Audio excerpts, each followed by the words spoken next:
Ladies and gentlemen, are you ready? Shit's about to hit the fan. Welcome to Unsanctioned Thursdays on Wrestling with Freddie.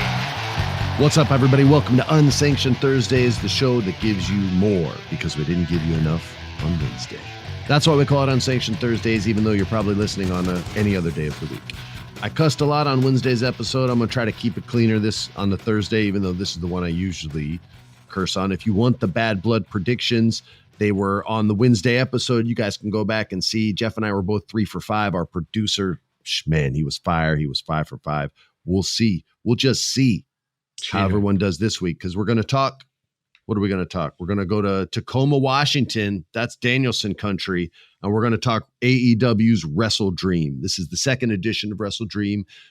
Pretty good card. You might not be super hyped for every match. They didn't tell a lot of stories with all of them, but the ones they did, I think you care about. And there's one that's just going to be a straight up banger, as Sheamus would say. First up, Darby Allin versus Brody King. These two have had matches in the past. It's always the big guy beating up the little guy, and then the little guy just able to take it kind of in a Jeff Hardy sort of manner. I don't have a big emotional investment in this. I do feel that Darby is going to get the push here, and he'll get the nod, and Darby's going to go over for the victory over Brody King. What say you, sir? I know you're heavily invested in this one. Well, I do love Brody King because he's a giant freak, and I do like him, and I think he's awesome. And I love Darby Allin because he's literally a psychopath. Like he's just the most reckless wrestler, and it's insane. So for these two, it kind of feels like they've got something up their sleeve, like some big crazy spots or some sort of thing. 10 of them, but yeah, for sure. Yeah, the match is going to be good, dude. This is one of those matches that like he'll get to. When I used to wrestle on the trampoline with my friends, you know, we would do all the moves and we do all the wrestling stuff. But then one of like my friends, like little brothers, would be like, want to wrestle with us. And that was so exciting because now I'm a giant. And this is like a small, you could do all the like crazy moves. And so I feel like this is going to be one of those things where Brody King is going to have all these spots. It's kind of what they're planning with Darby Allin. And then I think Darby Allin will win. But I think that this match is going to be very, very, very, very, brutal. I don't know how to explain it. There's going to be a lot of highlights. There's going to be a lot of like reels on YouTube and Instagram of like this, of spots from this match. Yeah, like a coffin drop off the friggin' Empire State Building all the way to Washington. Yeah, exactly. Psychopath is a great word for him. All right, next up, the Ring of Honor World Championship is on the line. The champ, Mark Briscoe, who's super funny with his promos if you guys haven't watched him, versus Chris Jericho. Now, I'll tell you this. Our producer is picking Chris Jericho to take the Ring of Honor Championship back to the Learning Tree.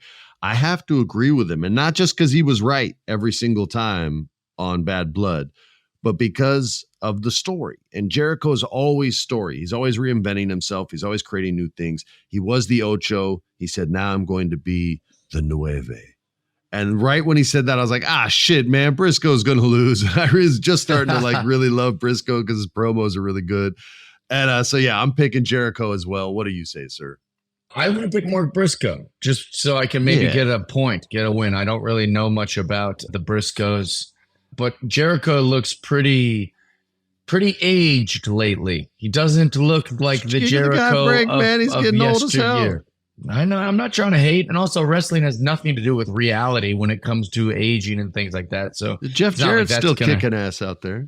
Yeah, exactly. That's Ric Flair still wrestles. So who the hell am I? But I'm just going to pick Mark Briscoe because I like Mark Briscoe. I like that Briscoe family. And, just maybe this will give me some points. Speaking about the Briscoes, I used to get to hang out with Gerald Briscoe. We called him Jerry back when I worked at WWE. And he was the coolest old timer, dude. I loved hanging out with this guy. Sometimes it would just be him and I. Sometimes it would be me, him, a couple other dudes. But he would always tell me the coolest stories. We'd talk about, traveling because I had traveled from acting and he'd traveled the world from wrestling and what our favorite cities were and this and that. And he talked about the 70s and, smoking grass in the 70s and all that. Called it grass. It's so old school, dude. I just loved him. He was the coolest guy, man. He was really good to me in the company when not everybody was. Just the sweetest dude, man. I know he's still around and still kicking ass, man. I just love him so much. Anyway. Love that. Hey, people ask for stories. There it is. No, I love it. A guy's old when he calls pot grass, Straight up, man. All right. So we got the TNT championship. We got Jack Perry. He's the champ. He refashioned the championship to look more Perry-ish, made it look tough and pissed off just like him.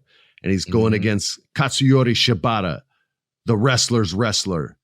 If you like wrestling, you like Katsuyori. If you don't like wrestling, you're going to get beat up by Katsuyori. That's how good he is. All that said, Jack Perry ain't losing this title anytime soon. And he's definitely not losing to Katsuyori Shibata, no matter how tough you are, bro. He spray painted the belt black. He grinded it down with a metal grinder. You think he's going to lose it that quick? Hell no. I picked Jack Perry. So does our producer. Who do you pick, Jeff? I also take Jack Perry. Oh, not because I think, not because I like him, because I don't like him, but I do think that he's not gonna lose the belt anytime soon. I think he's the guy, and also I love what he did to the belt. Yeah, so do I. I love stuff like that. Yeah, it gives story. It gives character to these people, man. It gives them a chance to improve instead of just doing the same thing every week. I love that kind of stuff.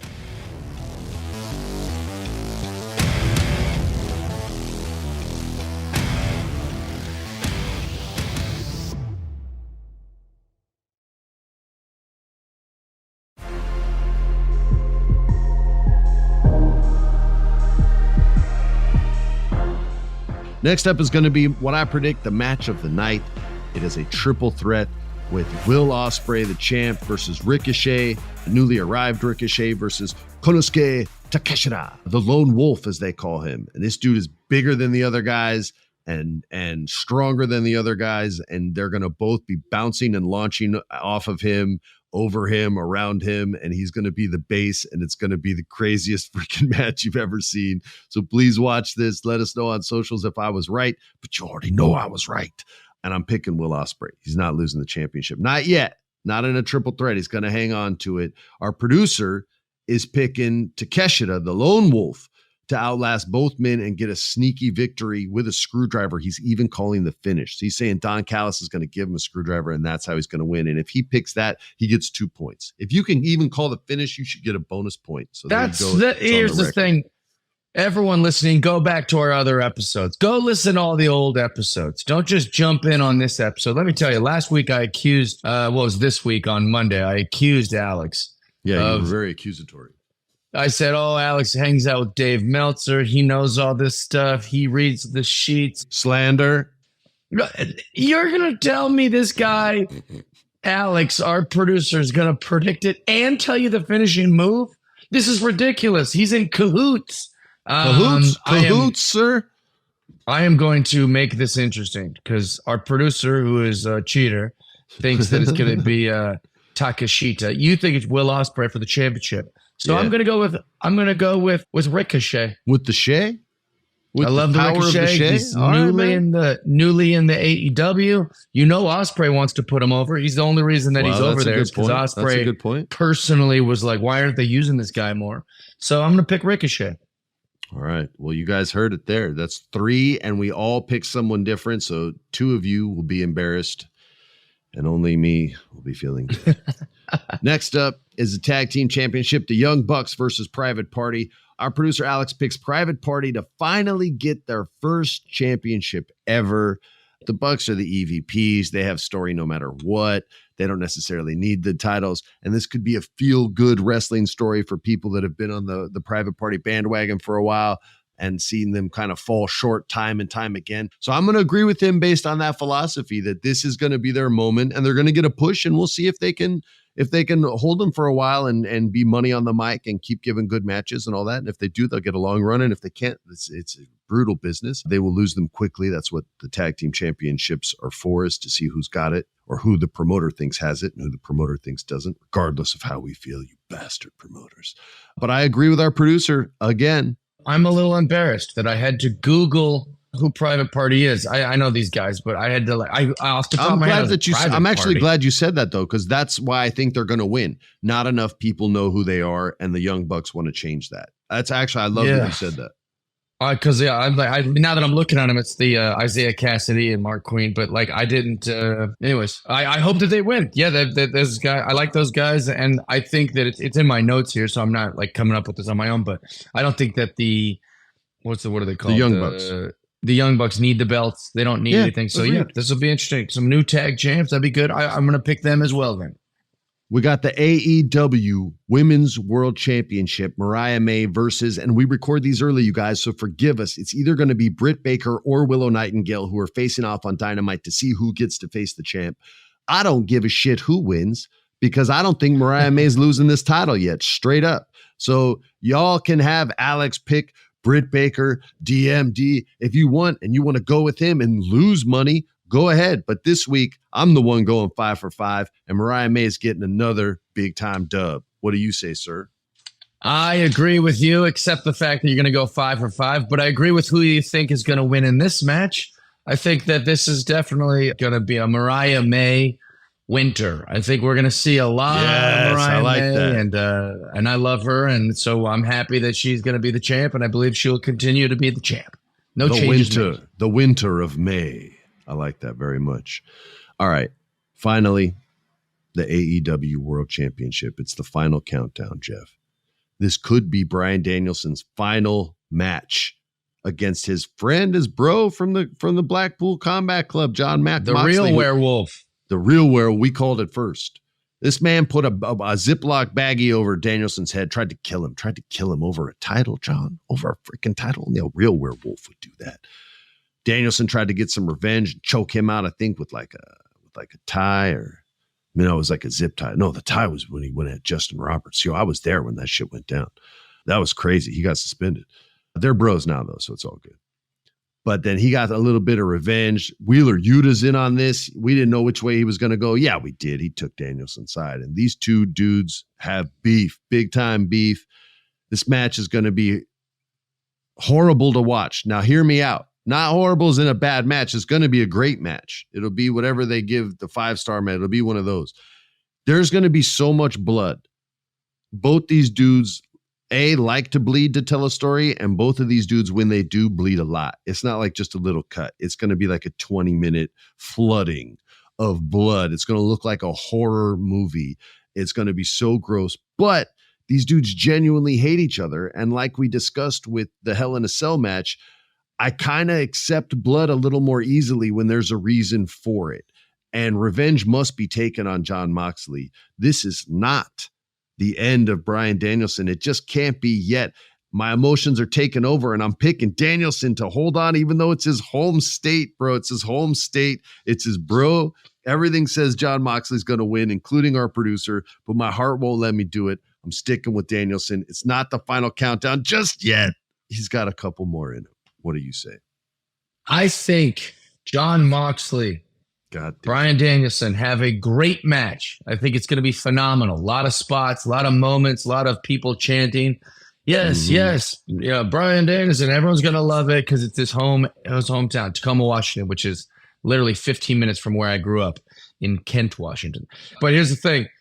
I think he's going to lose. Damn it. I knew you were going to say that. Tearful goodbye for everyone. He gets to do it in front of his things. His wife comes out, his daughter, because we got the whole thing. Everyone in Tacoma is going, we love you, Bryan, we love you. But it's his faithful goodbye. He wanders off into the sunset. And then here's another a little prediction for you. He'll come back in 1 year or 2 years, and we'll all say, what? I cried for that. I cried for that guy. We all were there in Tacoma crying. We all were at our stupid houses going, oh, Bryan, we're going to miss you. Why are you doing this to us? Just for him to come back and have more matches and sell more tickets and then be right back us on this podcast going, I think Bryan wins in his big return. So just so you know, wrestling fans, you never have to cry over these wrestlers until they die. When they die, cry. But when they retire, just know they're not going anywhere. They'll be in the broadcast booth. They'll do a return match. They'll be a manager for somebody. They'll be at all your wrestling cons. So I think that he loses, but he'll be back in like 2 years. All right. Everything you just said is perfectly reasonable, logical, believable, and correct. And correct or incorrect? And correct. Oh, nice. But you're still not changing my mind. I'm sticking with Danielson. See, this is what you did last week, and that's why you didn't go 5 for 5. Man. That's what I was thinking about the whole time you were talking. Jeff, are you going to be any place special this weekend, or are you going to be home watching WrestleDream? This weekend, I will be in Houston, Texas, Friday and Saturday. Actually, Thursday, Colorado Springs. So Thursday, Colorado Springs, and Friday, Saturday, Houston. Come see me. Are you going to get a new cowboy hat while you're out there? I bought a new cowboy hat in Vegas. Well, I was just in Vegas for Skankfest, which is a comedy festival, not a dirty thing, but it's called Skankfest. Thanks for the clarification. Yeah, people that don't know comedy, like Jeff was at a thing called Skankfest. I'm like, it's not OnlyFans, it's a real comedy festival. That was Jeff Dye. I'm Freddie Prinze, and this is Unsanctioned Thursdays. We love you. This has been a production of iHeart's My Cultura Podcast Network. For more podcasts from iHeartRadio, visit the iHeartRadio app, Apple Podcasts, or wherever you listen to your favorite shows.